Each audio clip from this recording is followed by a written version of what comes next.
अस्सलामुअलैकुम रहमतुल्लाहि वबरकातुहू। दोस्तों, कैसे हैं आप लोग? उम्मीद करते हैं कि हम लोग ठीक ठाक होंगे, खैरियत से होंगे। आज की वीडियो में हम कुवैत की बड़ी खबर जो आ रही है वो आप लोगों के साथ शेयर करने वाले हैं। पहली अपडेट ये है कि कुवैत में ओमिक्रॉन का एक वायरस जो है वो पाया गया है और ये वायरस एक मुसाफिर के अंदर पाया गया है। ये मुसाफिर साउथ अफ्रीका देश से कुवैत पहुंचा हुआ था। एयरपोर्ट पर जब इसका चेकअप किया गया तो पता चला कि इसके अंदर ओमिक्रॉन का जो वायरस है वो मौजूद है, जिसके बाद इसको जो है वो क्वारंटाइन किया गया है, यानी क्वारंटाइन में रख दिया गया है। जबकि यहाँ पर अपडेट के मुताबिक बताया ये भी गया है कि इस बंदे को कोरोना वैक्सीन की दोनों डोज जो है वो लगी हुई थी, यानी कि जो कुवैत के अंदर मंजूर शुदा वैक्सीन है उसकी दोनों डोज ये लगवा कर कुवैत पहुंचा, तब भी इसके अंदर ओमिक्रॉन का जो वायरस है वो पाया गया है। यानी कि वैक्सीन लगने के बाद भी ओमिक्रॉन का जो वेरिएंट है वो लोगों को लग रहा है।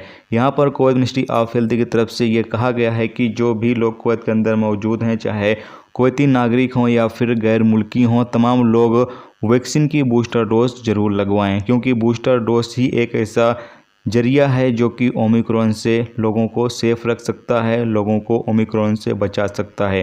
क्योंकि यहाँ बताया गया है कि 2 वैक्सीन जो है वो ओमिक्रॉन से लड़ने के लिए काफ़ी नहीं है। बूस्टर डोज लगवाना बेहद ज़रूरी है अगर ओमिक्रॉन वायरस से लोग सेफ रहना चाहते हैं। जबकि यहाँ पर एक अपडेट आप लोगों के साथ ये भी शेयर करते हैं कि फाइजर जो वैक्सीन है उनकी तरफ से अपडेट देकर बताया ये गया है कि फाइजर की वैक्सीन अगर कोई बंदा 3 डोज लगवा लेता है तो वो ओमिक्रॉन का जो वेरिएंट है उससे पूरी तरीके से सेफ हो जाता है, पूरी तरीके से सुरक्षित हो जाता है। यानी कि अगर कोई बंदा फाइजर की 3 डोज लगवा लेता है, 2 वैक्सीन और प्लस बूस्टर डोज जो है वो भी फाइजर की अगर लगवा लेता है, तो वो ओमिक्रॉन का जो नया वेरिएंट फैला हुआ है उससे वो पूरी तरीके से सेफ हो जाता है, सुरक्षित हो जाता है। तो यहाँ पर आप लोग भी वैक्सीन की बूस्टर डोज में जो है वो फाइजर ही लगवाएं। वैसे तो कुवैत के अंदर फाइजर वैक्सीन ही बूस्टर के तौर पर लगाई जा रही है, तो आप लोग जो है वो बूस्टर डोज लगवा सकते हैं। अगर आपको 5-6 महीने हो जाते हैं वैक्सीन की दूसरी डोज लगवाए हुए, तो आप लोग बूस्टर डोज ज़रूर से लगवा लें, जिससे कि आप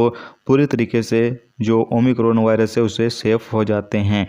इसके साथ ही अगली अपडेट ये है कि कुवैत में पिछले 24 घंटे में 33 नए कोरोना वायरस के मरीज जो हैं वो रिकॉर्ड पर आए हैं, जबकि एक शख्स की मौत भी हुई है और 18 लोग ठीक हुए हैं। कुवैत में पिछले 24 घंटे में 18,488 लोगों को कोरोना टेस्ट किया गया है। कुवैत में इस वक्त एक्टिव केस की जो तादाद है वो 336 है, यानी कि जो आईसीयू में केस है उनकी तादाद 2 है। तो यहाँ पर जो एक्टिव केस है उनकी भी तादाद बढ़ रही है, जबकि जो नए केस हैं वो भी दिन पर दिन कुवैत के अंदर अब थोड़ा सा बढ़ने लगे हैं। कहाँ पहले 20-22 और 10 केस निकल रहे थे, लेकिन अब केस की जो तादाद है वो दोबारा से बढ़ने लगी है।